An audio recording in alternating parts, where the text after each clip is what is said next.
Falando do momento que a gente está vivendo no mundo, né? Esse momento angustiante da invasão da Ucrânia, que está levando a uma elevação do preço do petróleo a níveis muito elevados, com a possibilidade de atingirem recordes históricos. Então, essa semana, nós já tivemos preço de petróleo Brent testando aí 139, 140 dólares o barril. Nesses últimos 2 dias houve um certo alívio, mas a previsão dos bancos, está indicando a possibilidade de o petróleo chegar até a 180 dólares o barril. O que a gente observa é que esse problema da invasão da Ucrânia é um problema que afeta não só o leste europeu, mas o mundo inteiro, né? Porque Ucrânia mais Rússia representam uma participação na produção e na exportação mundial de algumas commodities de forma muito expressiva. Então, quando a gente olha a participação de Ucrânia mais Rússia na produção e na exportação do milho, da cevada, do óleo de girassol, do trigo, a gente vê um enorme impacto que esta região tem no comércio mundial dessas commodities. E óleo de girassol, que pode parecer não ser do nosso dia a dia, ele acaba afetando o preço da soja indiretamente, porque ele é um substituto direto do óleo de soja, né? E a consequência dessa crise é uma elevação bastante expressiva do preço do milho, do trigo, da soja, com impactos não só aqui no Brasil, mas no mundo inteiro. Então, no mercado de açúcar, a gente sabe que beterraba é uma cultura de rotação, em rotação com trigo na Europa. Então, obviamente, a elevação do preço do trigo acaba abrindo a perspectiva de um plantio menor de beterraba na Europa, muito embora as sementes para o plantio dessa safra de 2022 provavelmente já estão compradas na Europa, mas já abre preocupações para a safra de 2023. A mesma coisa para a Rússia, que era um grande importador, né, de açúcar até o início dos anos 2000, passou a ser praticamente autossuficiente, mas usa sementes de beterraba importadas da Europa Ocidental. Então, para a safra 2023, a grande pergunta é se a Rússia vai ter semente para executar o plantio de beterraba.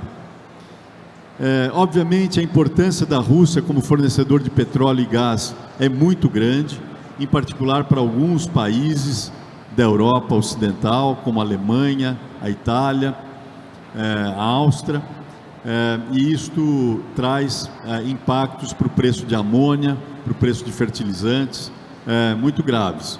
Então, também acaba afetando a disponibilidade de energia e de insumos para a agricultura. E o mercado de fertilizantes, em geral, ele é muito afetado porque Rússia mais Belarus, que está no olho do furacão ali, do lado da Ucrânia, são grandes fornecedores de elementos químicos para a composição do NPK, e em particular o Brasil tem uma dependência relativamente grande por importações desses insumos da Rússia e do Belarus. Então, cerca de 38% do fornecimento mundial de elementos que compõem o NPK vem dessa região, e surge a preocupação de quais serão os impactos no médio e longo prazo das sanções que estão sendo colocadas contra a Rússia. Os impactos no mercado de açúcar, nesse primeiro momento, têm sido os de acompanhar a evolução do preço do petróleo. Então, a gente viu o preço do açúcar, que tinha testado níveis em torno de 18 centes por libra-peso, voltar para o patamar de 19,4, 19,5 centes por libra-peso, e a gente vê como fatores altistas, né? O aumento do preço do petróleo, a redução das estimativas de produção de açúcar na China em 21, 22, as condições climáticas irregulares aqui no centro-sul do Brasil, a recuperação do consumo de açúcar na Indonésia e a melhor demanda geral de açúcar no mercado físico após Nova York cair para essa zona em torno de 18 centavos. Como fatores baixistas, a gente vê o aumento dos custos de produção devido a preços mais altos de fertilizantes e energia, a produção de açúcar acima do esperado na Índia, a baixa demanda de combustível no Brasil e o risco do governo brasileiro de interferir na política de preços da Petrobras. Uma rápida análise sobre o que está acontecendo no mercado de açúcar na Ucrânia e na Rússia. Bem, como eu disse, a Rússia, que já foi um grande importador de açúcar, praticamente deixou de importar, e a produção de açúcar cresceu com ampliação da área cultivada de beterraba e introdução de tecnologia. No caso da Ucrânia, ela é um importador marginal aí de 300 a 400 mil toneladas. Então, em açúcar, esses dois países não afetam muito o balanço mundial de açúcar. Mas tem impactos indiretos, como eu disse, pelo impacto no preço do trigo, na área de beterraba da União Europeia, que já está em declínio e tende a continuar diminuindo. Esse quadro aqui à direita mostra em verde o aumento do preço do trigo em relação à variação do preço do açúcar na União Europeia. Então veja que o incentivo para a produção de trigo é muito maior. E aqui no Brasil, a gente está vivendo uma situação em que, desde o dia 12 de janeiro, não há repasses para o preço da gasolina na refinaria, e hoje, segundo os cálculos da Datagro, nós temos uma defasagem em relação ao preço de paridade de importação de 33,7%. O que é uma situação que cria uma série de consequências. Os importadores de combustível ficam fora do mercado. Quem produz de forma independente, como é a refinaria RLAM, que foi privatizada, prefere exportar derivado ao invés de vender no mercado interno. Então, sem haver uma solução, a gente corre inclusive o risco de desabastecimento. Então é esperado que seja encontrada alguma solução e, na nossa visão, é muito provável que nos próximos dias, poucos dias, a gente tenha uma correção no preço dos derivados, por essa defasagem que está tão elevada em 33,7%. O açúcar ainda comanda um prêmio sobre o etanol. Então, o nosso cálculo de preço de equivalência de açúcar e etanol, incluindo inclusive o efeito dos CBIOs no preço do etanol, está indicando que o açúcar ainda está comandando um prêmio da ordem de 241 pontos a favor do açúcar VHP de exportação em relação ao hidratado. O hidratado está com preço equivalente de 17,67 centos por libra-peso, e o VHP 240 pontos acima desse nível. E o que aconteceria se a Petrobras corrigisse totalmente o preço na refinaria? Ora, o preço de paridade do hidratado subiria aí acima de 22 centavos e o preço do anidro subiria acima de 24 centavos por libra-peso, só para a gente ter uma referência. Nesse momento, os preços do etanol permanecem firmes, né? O hidratado ao produtor, nós estamos ainda no pico da entre-safra, está aí a R$ 2,95 por litro, aqui em São Paulo. O anidro a 3,30, uma ligeira tendência de alta, mas mesmo assim a competitividade do etanol para o consumidor está recuperada, que é esse mapa aqui do Brasil. Então a área em verde indica exatamente as áreas em que o hidratado é mais competitivo do que a gasolina aqui no Brasil, e a área em vermelho é o contrário. Atualmente os preços do etanol estão em linha com os preços praticados há um ano atrás, mas preços relativamente remuneradores, mas vamos lembrar que houve um aumento de custo brutal nesses últimos 12 meses, que variou aí de 32% a 48%, dependendo da micro-região, dependendo da situação de cada produtor. E o preço do CBIO supera R$ 100 por tonelada de CO2 equivalente, está dentro dessa equação, é um preço ainda relativamente moderado, e quero até registrar, a Carol Pelestrello, do Santander, aqui de manhã, fez referência à evolução desse mercado. Eu quero lembrar com muita satisfação que a Datagro foi a primeira empresa a comprar os primeiros CBIOs no dia 12 de junho de 2020. O Dr. Miguel Ivan deve lembrar disso. A negociação começou a ser possível no dia 24, 27 de abril de 2020, e de abril até junho não tinha nenhuma negociação, e nós resolvemos dar o pontapé inicial para mostrar que uma parte não obrigada podia participar desse mercado. Compramos, sem saber, esses primeiros 100 CBIOs da Adecoagro através da Suquidem. Não sabíamos que era da Adecoagro, ficamos felizes em saber que era da Adecoagro, mas pagamos aí R$ 50 por tonelada de CO2 equivalente, ou CBIO, mas de lá para cá esse preço caiu, subiu, agora está superando R$ 100 por tonelada.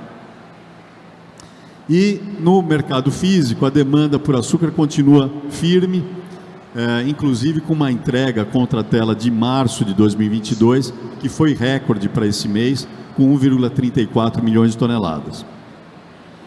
A safra 21-22 está praticamente concluída no centro-sul do Brasil, com pouco mais do que 521 milhões de toneladas, um pouco mais do que 32 milhões de toneladas de açúcar e uma produção de etanol, de cana e de milho que já supera 27 bilhões de litros até o dia 15 de fevereiro, e até o dia 31 de março, que é o encerramento oficial da safra, a gente deve chegar num número aí final perto de 27,6. O Norte e Nordeste também caminha para o trecho final da sua safra 21-22, sofrendo, infelizmente, com um rendimento industrial mais baixo, particularmente em Pernambuco, por conta de chuvas, e a gente deve enxergar uma redução da oferta de ATR também no Norte e Nordeste. A nossa estimativa para o Centro-Sul em 22-23 está aqui apresentada. Então, a gente deve encerrar 21-22 com 525 milhões de toneladas. A nossa estimativa base nesse momento é de 562 milhões de toneladas de cana, com o viés de baixa, por todos esses fatores. Aqui o diretor Miguel Ivan, fatores climáticos, e o nosso engenheiro Alberto Gomes mencionaram. Importante, rendimento industrial mais baixo também. Nós estamos trabalhando com 138 quilos de ATR, uma produção de açúcar de 33 milhões de toneladas e uma produção de etanol, incluindo milho, de 29,8. Etanol de milho passando de 3,4 para 4,6 bilhões de litros. O ATR total crescendo moderadamente, cerca de 3%, com um viés para baixo. Então, a nossa estimativa de oferta de ATR é de crescimento modesto, mas com um viés para baixo. E o mix para etanol, nesse momento, praticamente igual, um pouquinho só maior do que o da safra passada, mas com um ponto de interrogação que é pendente dessa definição do governo sobre a interferência nos preços dos combustíveis. Para o Nordeste, nós estamos trabalhando com uma moagem de cana de 53 milhões de toneladas em 22-23, um rendimento industrial voltando aos níveis normais, mas em ambos casos com viés de baixa por preocupações climáticas, por conta do Laninha, que deve permanecer até o final desse ano de 2022. e a oferta total de ATR praticamente igual, mas com um viés de baixa também. Então é uma situação ainda difícil. O ano de 2021-22 foi um ano de redução muito forte da oferta de ATR em relação a 2021, quando no Centro-Sul nós tivemos 605,5 milhões de toneladas de cana. Mas, embora a moagem de cana possa ser maior esse ano, em oferta de ATR no Centro-Sul, a gente ainda está muito próximo da situação que foi vivida em 21-22. No mercado mundial, a gente vê a Índia com uma safra recorde em 21-22. A Datagro, desde outubro, está mantendo uma visão muito forte de produção na Índia. A nossa estimativa é atualizada de 33 milhões de toneladas, com exportação de 8 milhões de toneladas. É uma exportação forte. Muitas casas que fazem estimativas, inclusive, comentaram que a Datagro estava sendo muito ousada de estimar 8 milhões de toneladas, por conta do programa de etanol, mas a gente está muito confiante de que os indianos vão ter um programa bastante forte de exportação novamente esse ano. E Nova York se aproximando dessa paridade de exportação da Índia, que na nossa conta hoje está em 19,61 centes por libra-peso, caiu do nível de 20,32 por conta da desvalorização da rúpia. Então Nova York testando o produtor indiano a colocar mais açúcar no mercado. Na Tailândia, depois de chuvas fora de época, a moagem retoma níveis da ordem de 850 mil toneladas por dia, e a nossa estimativa de produção de açúcar na Tailândia, mais atualizada, é de 9,67 milhões de toneladas. Na China, a gente está vendo também, no final da safra 21-22, uma redução da produção de 9,8 para 9,0 milhões de toneladas, o que também contribui para formar o balanço mundial. E esse balanço mundial, para o ano comercial outubro-setembro 21-22, que termina em 30 de setembro de 22, indica um déficit de 1,2 milhão de toneladas, e para 22-23 um moderado superávit de só 1,15 milhão de toneladas. Quais são as conclusões então da nossa visão para 22-23? As turbulências sobre a invasão da Ucrânia vão continuar trazendo incertezas para o mercado de petróleo, de grãos, fertilizantes, metais.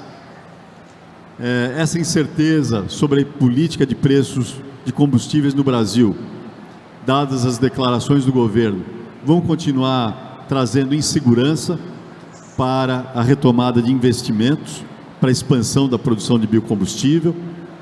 Não há nada pior do que essa incerteza.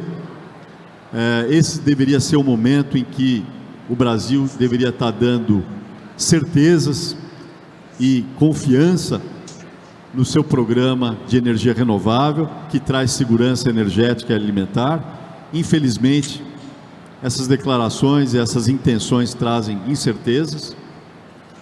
A safra 22-23, na região Centro-Sul, ameaçada pelo clima irregular. Nós estamos com essa estimativa de 562 milhões de toneladas de cana, mas com viés de baixa, com um rendimento industrial menor e com um crescimento da oferta total de ATR crescendo muito pouco. No Nordeste, a gente está estimando uma oferta geral de ATR menor, devido ao baixo rendimento industrial, nesse final de 21-22, e uma repetição no ano que vem. E a gente está vendo a desvalorização da rúpia, fazendo com que o mercado de Nova York se aproxime da paridade de exportação da Índia, a Índia exportando mais açúcar, produção da Índia forte, com 33 milhões de toneladas, embora 3,1 milhões de toneladas estejam sendo direcionadas para etanol.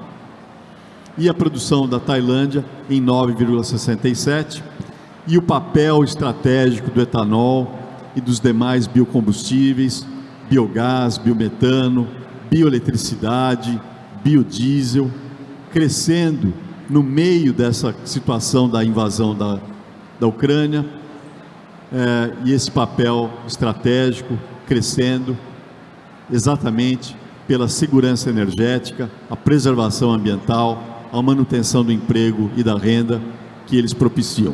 Então, uma grande oportunidade para o Brasil de reforçar a sua política de biocombustíveis nesse momento de crise. Muito obrigado, é isso que eu queria colocar.